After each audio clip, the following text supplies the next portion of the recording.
Venezia è la quarta città più inquinata d'Italia e poco ci manca in termini di giornate di sforamento per ozono e PM10, che sia addirittura terza.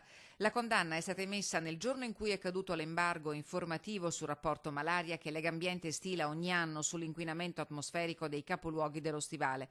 Venezia e la laguna soffrono, servono azioni strutturali e bisogna iniziare a prendere in seria considerazione l'apporto dell'inquinamento prodotto dalla navigazione. Finalmente bisogna mettere in campo gli strumenti che oggi ci sono, ad esempio il blocco del traffico e quindi il blocco di motori più inquinanti anche per i mezzi a motore di navigazione. Per Mestre c'è il tema caldo di Porto Marghera e del traffico legato ai trasporti del commercio, oltre a quello della mobilità urbana. Nel 2018 in città i limiti giornalieri per le polveri sottili e per l'ozono sono stati superati per 139 volte, una giornata e mezza su 3. Dati da codice rosso. Bisogna intervenire con iniziative strutturali e quindi non solo con blocchi estemporanei, bisogna convertire, speriamo, anche i mezzi di locomozione, i mezzi a motore delle categorie, soprattutto dei commercianti o comunque sono delle categorie che usano il mezzo, che hanno bisogno di cambiare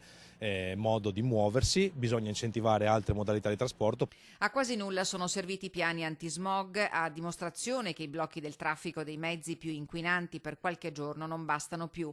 Nella classifica di Legambiente Venezia è quarta, dietro Brescia, Lodi e Monza, davvero per poco. Perciò è quanto mai urgente un ragionamento serio per fermare i motori delle navi o alimentarli a energia elettrica come sta facendo Genova. La salute è in grave crisi, dice Legambiente, secondo cui è urgente mobilitarsi per trovare soluzioni concrete.